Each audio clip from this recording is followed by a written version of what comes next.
trabajar juntos en los desafíos que nos va a tocar afrontar conjuntamente en los próximos meses. Y antes de entrar en materia, me gustaría aprovechar la presencia de la presidenta de la Comisión Europea para poner en valor ante la opinión pública española el papel clave que la Comisión Europea y tú como presidenta, querida Ursula, venís desempeñando en estos difíciles años que estamos atravesando en el continente europeo. Como ustedes saben, la Comisión ostenta el poder ejecutivo y también la iniciativa legislativa de la Unión Europea. Y como tal, se encarga de proponer nuevas leyes, de aplicar las decisiones comunitarias, de defender los intereses y los valores de la Unión en el día a día. Y su presidenta, sus vicepresidentes y vicepresidentas, sus comisarios y comisarias han trabajado y trabajan sin descanso para que nuestra economía, la europea, sea más próspera, para proteger nuestro medio ambiente, para hacer frente al reto de la emergencia climática, para mejorar las condiciones de vida de nuestros ciudadanos en el corto, pero también en el medio y en el largo plazo. Y por todo ello, el pueblo español y yo, como presidente del Gobierno de España, os estamos profundamente agradecidos. Estarán de acuerdo conmigo en que esta Comisión Europea ha estado a la altura de los desafíos que hemos tenido por delante. Incluso cuando las circunstancias se lo han puesto, y nos lo han puesto a todos, muy difíciles. Miro hacia atrás y recuerdo las muchas crisis a las que nos hemos enfrentado juntos. Recuerdo los largos días y también las interminables noches en las que trabajamos codo con codo para lidiar con una pandemia felizmente superada, la de la COVID-19, ahora la invasión rusa en Ucrania o, en el verano de 2021, la caída del gobierno afgano. Y en aquella ocasión, España, como saben, acogió el hub europeo para recibir a los refugiados y a las refugiadas, sobre todo a las mujeres afganas. Un acto de responsabilidad y de solidaridad que la presidenta de la Comisión Europea, en la visita que tuvo ocasión de hacer a Torrejón, a la base militar de Torrejón, dijo que España era un ejemplo del alma europea. Y quiero que sepan los comisarios y comisarias y también la presidenta de la Comisión que con ese mismo espíritu es con el que afrontamos ahora nuestra presidencia rotatoria del Consejo de la Unión Europea. La responsabilidad que recae en nuestras manos es inmensa, somos conscientes de ello. Europa se está enfrentando a nuevos desafíos, también dentro, pero fuera de nuestras fronteras. Y para superarlos, la inacción no es una opción. La Unión necesita hacer cambios, tomar decisiones, adoptar medidas, avanzar en definitiva, y debe hacerlo bajo nuestra presidencia, que será la última plenamente operativa del ciclo legislativo, ya que las elecciones del Parlamento Europeo, como saben, se celebrarán en mayo de 2024 y, por tanto, estos 6 meses van a ser muy importantes para avanzar en toda la acción legislativa. Somos muy conscientes de ello. Por eso, lo primero que le he transmitido a la presidenta de la Comisión y al Colegio de Comisarios es que el Gobierno y el pueblo de España van a cumplir con su deber, con nuestro deber. Vamos a actuar como un intermediario imparcial, que es lo que nos corresponde, facilitando acuerdos, coordinando debates constructivos, impulsando todos aquellos expedientes que sigan abiertos con el objetivo de cerrar el mayor número posible antes de que acabe el mes de diciembre. Pero además queremos perseguir 4 ejes de acción que consideramos especialmente prioritarios y, sobre todo, en este contexto tan complejo como es el que estamos viviendo. Y me permitirán un breve repaso de los 4. El primero de ellos, lógicamente, es el presente y el futuro de Ucrania. La agresión rusa lo que ha hecho ha sido sacudir los cimientos de la comunidad internacional, de un orden internacional basado en reglas, y nos ha devuelto preocupaciones y también viejos fantasmas que creíamos superados. Pero el mundo entero debe tener claro que no vamos a retroceder ni un solo paso, que la Unión va a apoyar a Ucrania mientras dure esta invasión y que lo hará también en la larga y próspera paz que llegará después, esperamos más pronto que tarde. Bajo nuestra presidencia vamos a seguir defendiendo a Ucrania en todos los ámbitos, por supuesto el político, también el financiero, el militar, el humanitario, y vamos a seguir acompañando a Ucrania en su camino a la adhesión, observando los pasos que marcará la Comisión Europea en su informe de otoño. Europa y Ucrania juntos hasta la victoria final. Y así lo hemos acordado en el seno de las instituciones y así se lo transmití personalmente al presidente Zelensky y al Parlamento ucraniano el pasado sábado en Kiev. Permítame, además, en este asunto, en esta en este capítulo sobre Ucrania, permítame hacer un inciso para lamentar profundamente el fallecimiento de la escritora Victoria Amelina y otros tantos compatriotas por las heridas sufridas en un bombardeo ruso. Victoria cambió su carrera como escritora de ficción para ser la voz de la injusticia y de la infamia. Descanse en paz y toda nuestra solidaridad a las víctimas de esta cruel guerra. En segundo lugar, hemos conversado sobre otro de los grandes desafíos a los que se enfrenta la Unión, y es el reducir las vulnerabilidades externas, reforzar eso que hemos llamado la autonomía estratégica abierta, para que los problemas de suministro, la espiral inflacionaria ocasionadas por la pandemia, por los cuellos de botella en la cadena de suministro global o también el conflicto con Rusia, no vuelvan a producirse. El orden internacional está cambiando, Europa debe cambiar en consecuencia con él. Tenemos que aumentar nuestras capacidades productivas, fortalecer nuestro liderazgo tecnológico, garantizar nuestra seguridad económica, de lo cual ha hablado, mejor dicho, la Comisión Europea y también el alto representante, diversificar nuestras relaciones comerciales, prestando especial atención a aquellos países amigos y muy próximos a nosotros. Bueno, yo creo que la Comisión ha dado ya grandes pasos en esa dirección y nuestra presidencia lo que va a tratar es de concluir varios expedientes claves, como las normativas sobre las materias primas críticas, sobre la industria cero emisiones o sobre la inteligencia artificial. Y además, la presidencia española propondrá a la Unión una visión estratégica para seguir avanzando en esta agenda de aquí al año 2030. Una visión que hemos construido a lo largo de casi un año de trabajo, con estrecha colaboración con unos 80 ministerios de los 27 Estados miembros, así como los equipos técnicos de la Comisión, de la Secretaría del Consejo y medio centenar de representantes del sector privado. Una visión que identifica tecnologías, bienes, servicios, materias primas concretas que la Unión debería y podría producir en esta década de forma competitiva, que revela formas en las que la transición ecológica y el refuerzo a la autonomía estratégica europea pueden trenzarse y retroalimentarse, y que aboga, precisamente por eso, por el lanzamiento de una nueva expansión comercial que aprovecha la coyuntura global y las ventajas competitivas de los Estados miembros de la Unión Europea para consolidar el que la Unión sea un actor económico y político de primer orden en el año 2030. Presentaremos esta visión a la opinión pública en los próximos días. Se la propondremos formalmente a los jefes de Estado y de Gobierno de la Unión en el Consejo Informal que vamos a celebrar en la ciudad de Granada el próximo día 6 de octubre. Y todo con el objetivo de contribuir a la prosperidad y a la resiliencia de Europa y a la nueva agenda estratégica de la Unión que se va a aprobar a comienzos del año 2024. Y en este proceso creo que Europa necesitará muchos más aliados de los que tiene, y desde España estamos convencidos de que la región de la América Latina y el Caribe puede y debe ser una de ellas. Por eso hemos organizado una nueva cumbre Unión Europea-CELAC que se va a celebrar, como saben, el 17 y 18 de julio y en el que se van a debatir nuevos vínculos comerciales, financieros entre estas dos regiones. Una cumbre que ha contado desde el primer momento con el apoyo decisivo de la presidenta von der Leyen y que esperamos servirá para marcar un antes y un después en la historia de las relaciones entre la Unión Europea y la América Latina y el Caribe. En tercer lugar, hemos conversado sobre los avances en la transición ecológica en la que el Gobierno de España está muy implicado, en la adaptación medioambiental, que es, como saben, una de las principales prioridades de la presidencia española. Este es un tema en el que el Ejecutivo español y la Comisión Europea estamos totalmente alineados. Ambos sabemos que la mejor forma de actuar contra la crisis climática no es negar la evidencia o mirar para otro lado, como proponen algunos, sino afrontar el reto y convertirlo en una oportunidad para reindustrializar nuestro continente, para crear nueva economía y para crear nuevos empleos. Y por eso vamos a seguir trabajando para lograr un acuerdo sobre la reforma del mercado eléctrico y agilizar la tramitación de los expedientes vinculados con el llamado paquete Fit for 55 y la economía circular. Y en este sentido yo creo que España y la Comisión Europea también coinciden en la necesidad de tener una economía que, además de ser más competitiva, sea más justa y solidaria.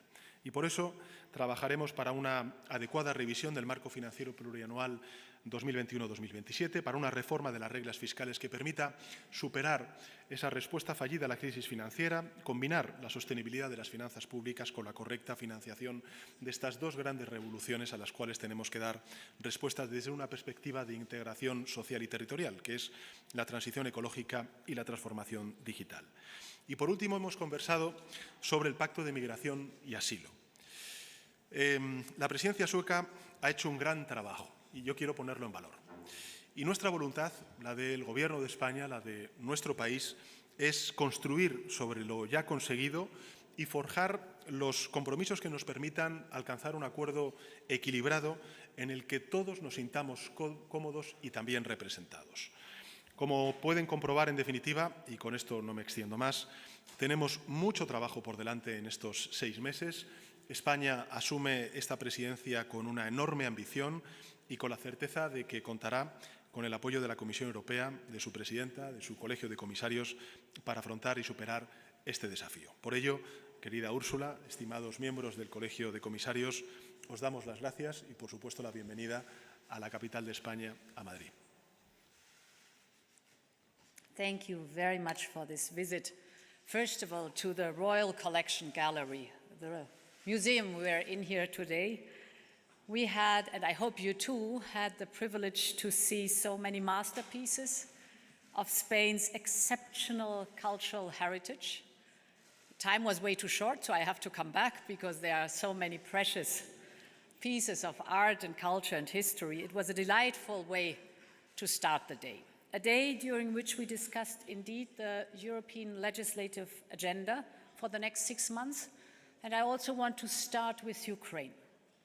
Spain is taking the helm of the presidency of the Council at a decisive moment when we must double down on our support for Ukraine. It has now been almost 500 days since Russia's brutal invasion. And it has been 500 days of suffering of the Ukrainian people, but also 500 days of impressive resistance of the Ukrainian people bravely fighting for their freedom. Now it is our duty to match that endurance and that perseverance. This includes reliable and regular financial support.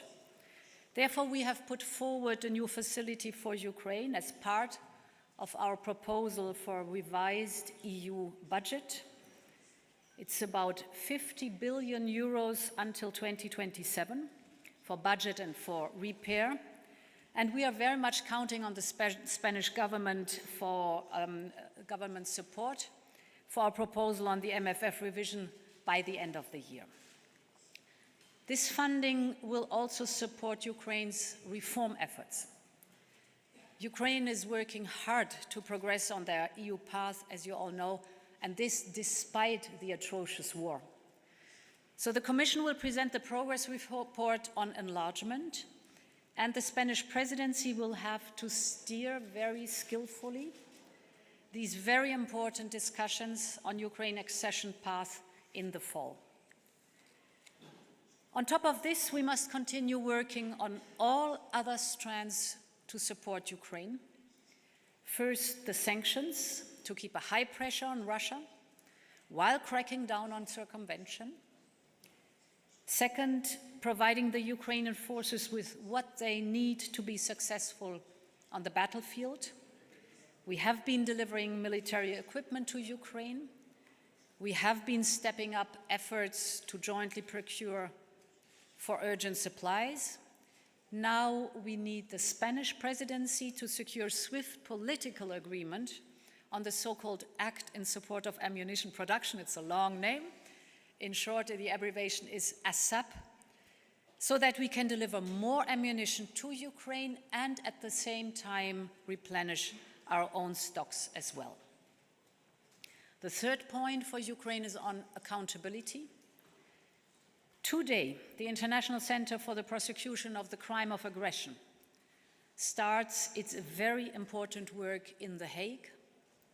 It is documenting Russia's war crimes so that they can be brought to justice. And finally, and fourth, we need to advance the work on the use of proceeds from immobilized Russian assets. As you know, the Commission will come forward with a proposal on this soon. We know that Ukraine needs the funding, but also important is that the world needs to see that such horrific crimes cannot go unpunished. This is, in very short, the agenda for Ukraine. In parallel, of course, we must continue to deliver on our European agenda, on our policy work. And I will start with the competitiveness of our industry and our economy. It is the first priority of the Spanish presidency, and rightly so. We can be proud of Europe's leadership in innovation, but if we want to keep a head start in the global tech race, we need to nurture it. We need to improve our capacity to manufacture innovation at scale. And we need to send a very strong message to the industry that Europe is the place to do business. That's our triple purpose. That's what we have been doing with a number of proposals. And that's what we need the Spanish presidency now to fast track forward. On the agenda is, for example, the Green Deal Industrial Plan with the Net Zero Industry Act, with the Critical Raw Materials Act, and more recently, we call it STEP. It's the Strategic Technologies for Europe platform, which is also part of our MFF proposal. Our European agenda includes also our digital proposals, in particular the Artificial Intelligence Act, which we need to conclude, and very important, the agenda includes the reform of the EU's fiscal rules. We have proposed to revamp our economic governance framework. So we want to stimulate reform and investment while ensuring fiscal sustainability. Here again, we count on the Spanish presidency to steer and to conclude it by the end of the year. All this work on promoting our competitiveness will create good jobs, and it will create growth. And it will make our economy more robust, and it will make it more resilient to risks. In sum, it will strengthen our economic security. Economic security is the word that increasingly is an important topic for Europe and our international partners. And here too, we count on the Spanish presidency to take it forward, the economic security strategy that we have presented. Not only do we have to use the existing tools that we have developed, but also we have to discuss new ones. And it means, crucially, that we need to build strong partnerships across the world. And that is where Spain, with all its global clout, can really make a difference. I very much welcome the emphasis the Spanish presidency puts on trade and cooperation in the presidency program. We already have an important event coming up. It was mentioned, it's the CELAC Summit, mid-July. It's the first such summit with Latin America and the Caribbean since 8 years, and a lot is at stake. I cannot refer to all the topics that are on the agenda, but most importantly, we want to push forward our EU-Mercosur trade agreement. We want to push it towards the finish line.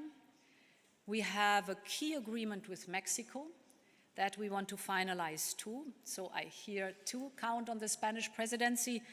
And finally, there's the agreement with Chile that is politically already ready to go. So we just need to formally sign it during this presidency. My last point will be on migration. Here, the notion of partnership is central as well. We've made good progress on the legislative proposal of the Pact of Migration and Asylum. Now we need to take it to the last mile so that it can be adopted by the end of this mandate. This is the legal proposal, but on the operational track measures that we're doing in parallel, work must continue as well. In particular, by forging comprehensive partnerships that invest in the economic stability of key countries of origin and of transit.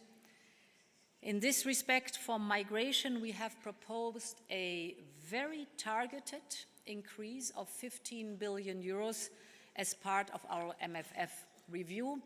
All this is crucial during the next 6 months, so a lot of good work ahead of us.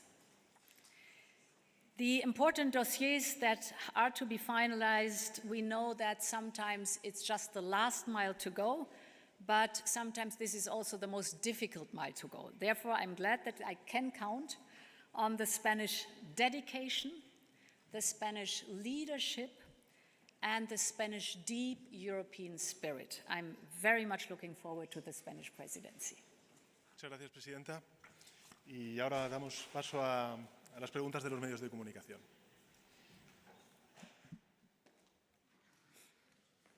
Muy bien, pues vamos a comenzar con medio español, con la agencia EFE. José Miguel Blanco. Gracias, buenas tardes.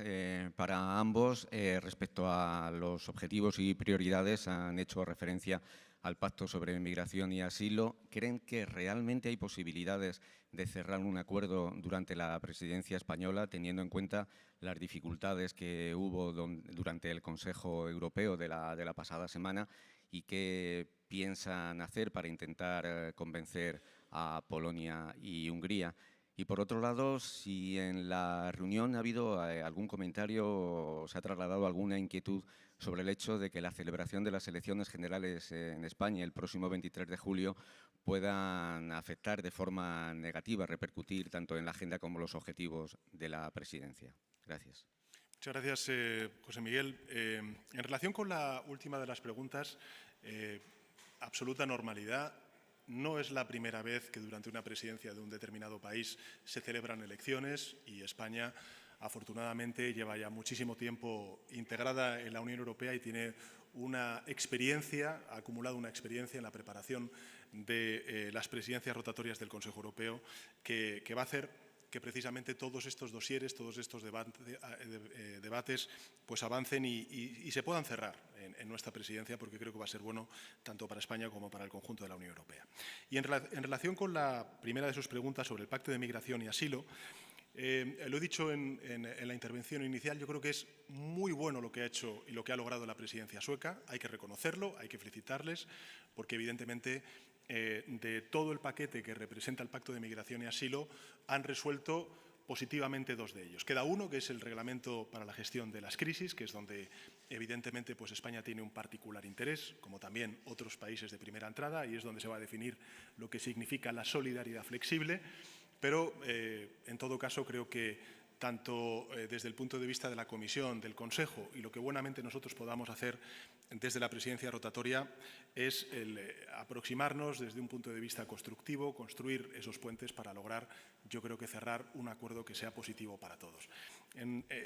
Al final, creo que lo más importante es que no perdamos de vista que el desafío que representa la migración irregular debe llevarnos a una respuesta común, a una respuesta europea, no una respuesta que sea un sumatorio de realidades nacionales. Tenemos que superar también este dilema y situarlo en donde corresponde, y es el de que la política de migración es una política europea y, por tanto, tenemos que darle esa respuesta europea. Y en ese sentido, bueno, pues trabajaremos desde España para que ese acuerdo sea equilibrado entre lo que representa la responsabilidad y la solidaridad, como han escuchado en muchas ocasiones decir. Yes, thank you. First of all, indeed, we are in a crucial point in time. We have to bring a lot of important proposals across the finish line. We were just mentioning a few, but all in all, 2/3 of the proposals the Commission has made so far in this mandate have been concluded, but 1/3 is still open. That's round about 250 proposals. Of course, not everything will be concluded, but it shows the amount of work that is ahead of us, and of course, citizens expect that we deliver on our policies. Therefore, whatever the results of the elections are, I trust that the Spanish government and the institutions will be able to deliver an effective presidency, and I have full confidence in Spain's deep European spirit. On the migration topic, indeed, the package or the Pact for Migration and Asylum, the first important parts have been decided like the treaty wants us to do in qualified majority voting. And that goes also for the other packages. So that's what the treaty says, and that's what we have delivered on. This is the legislative track, and I'm very confident that we will be able to conclude it, because what is still missing, because the atmosphere in the European Union is indeed that we've all understood this needs a European answer, and therefore we want to move forward together with this legislative proposal to finalize it. On the other hand, there is the operational track, where we are very practical, for example, on having pilot projects on the Bulgarian and Romanian border, on border management and on border procedures, to show that it is possible to have fast and fair procedures at the border, and the aim is everywhere in the external borders of the European Union, you have the same fast and fair procedure. Or the same goes for our external actions, so the engagement with third countries, countries of origin, countries of transit, where we are willing to invest and to work very closely together with them as Team Europe, because we know this is the only comprehensive approach that makes it possible to really manage migration. Francesca Basso, del Corriere della Sera.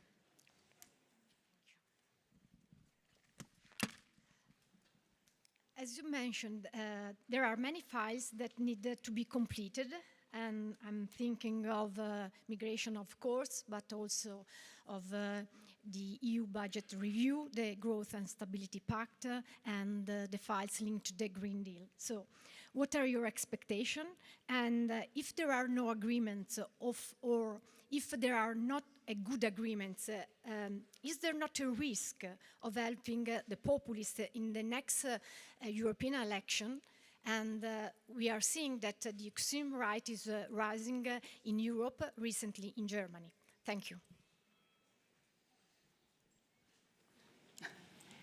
So I'm confident that we will make good progress on these important files, because, as I said, there is an important momentum right now in the European Parliament and the European Council and the respective ministers' councils, that we see that only if we stand together as Team Europe, only if we really manage migration, are we able to really move forward in a way that is the most beneficial for all of us and the topic itself.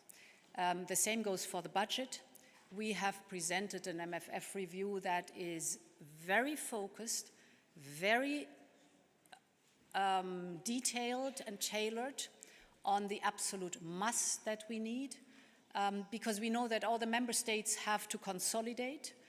What are the three topics we are asking for? It is predictability and reliability in the funding of Ukraine beyond 2023. This is necessary because when we negotiated this budget, nobody had an idea that we would be confronted with a war, a Russian war on European soil.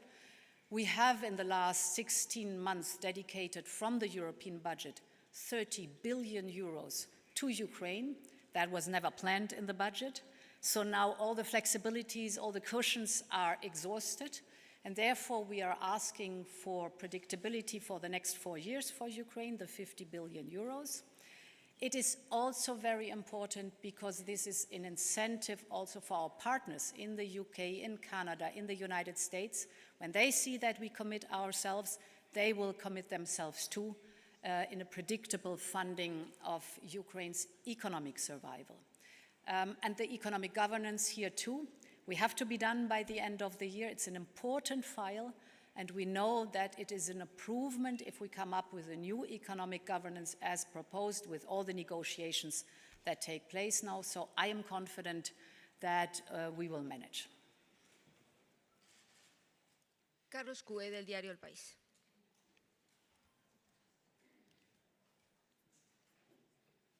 Muchas gracias. Sí, para los dos, hablaba antes la señora von der Leyen de una mayoría cualificada. Políticamente, técnicamente sí, pero políticamente es sostenible aprobar el pacto de migración y asilo sin Polonia y Hungría. Eso está encima de la mesa. Y quería, que la compañera le preguntaba antes, pero yo quería una reflexión de los dos sobre el asunto de la extrema derecha y su crecimiento dentro de toda la Unión Europea. Estamos viendo en Alemania, en Francia, su país, en Finlandia, en España también.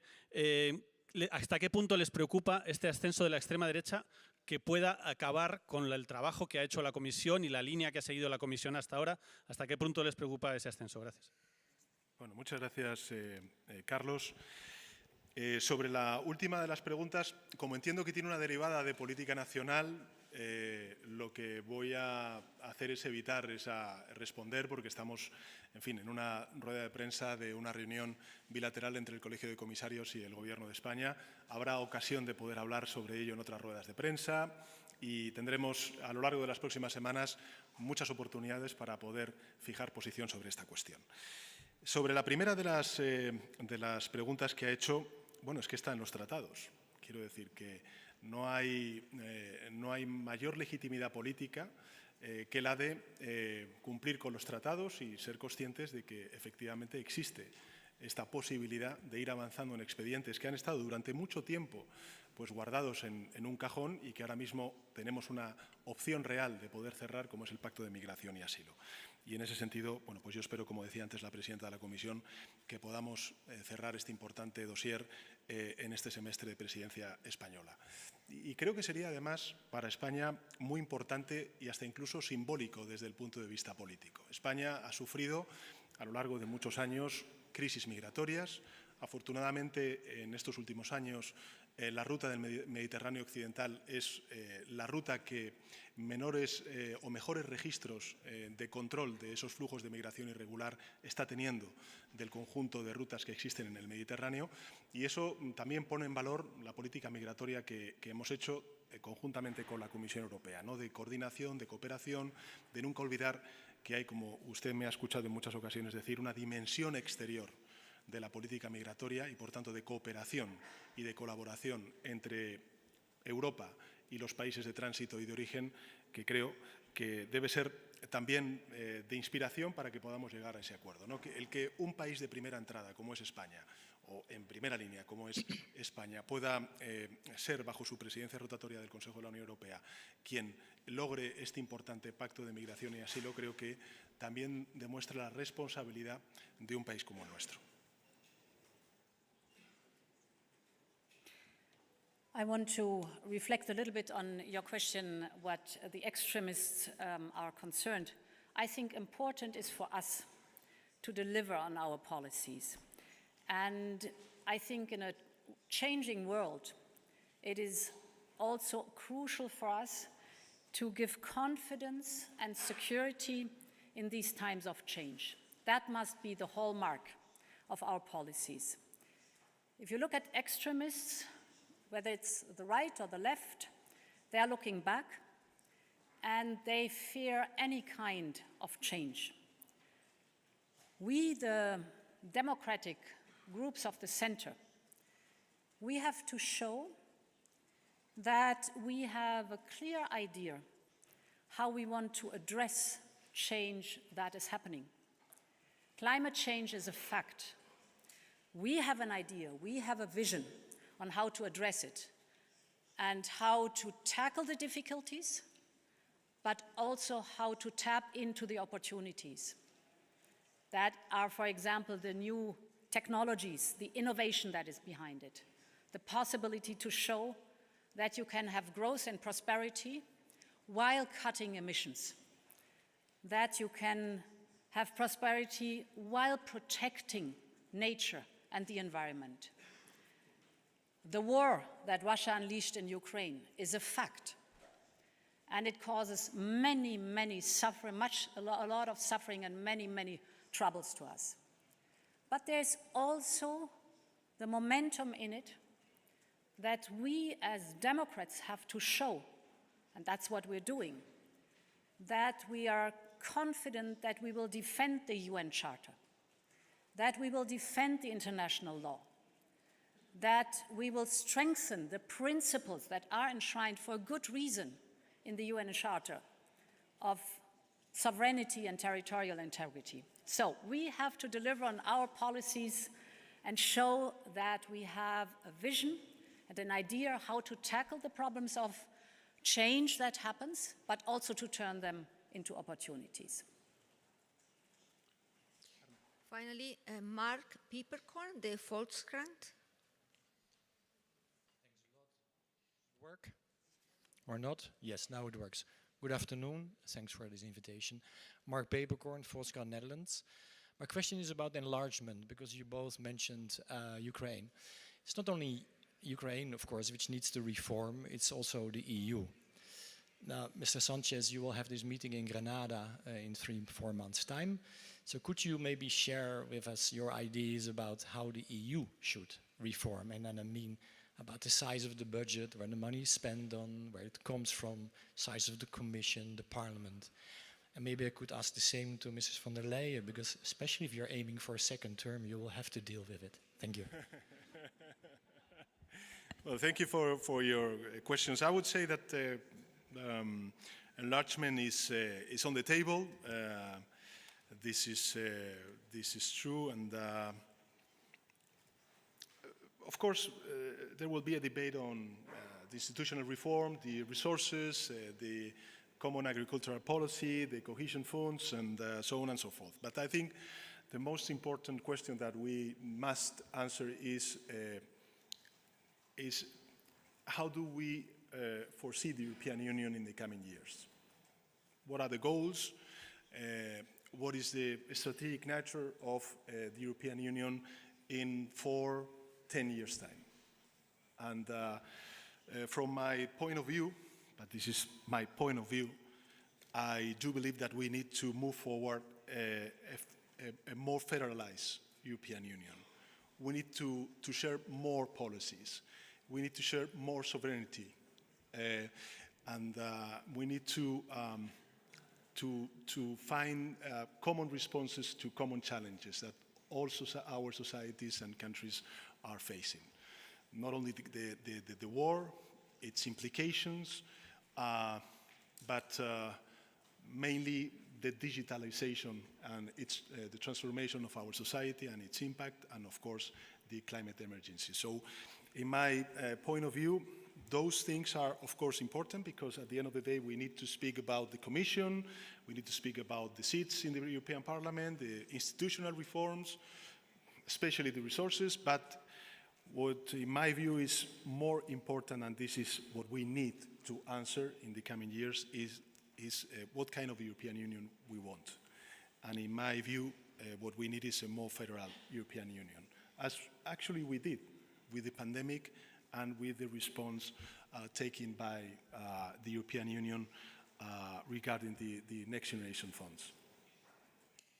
I would like to continue with the experiment you were just mentioning. Let's look forward for years and try to imagine what Europe will look like. Can we imagine the European Union will be without Ukraine, without Moldova, without the Western Balkan? And those parts of Europe are under the influence of Russia or China? Impossible. So, the direction of travel is clear.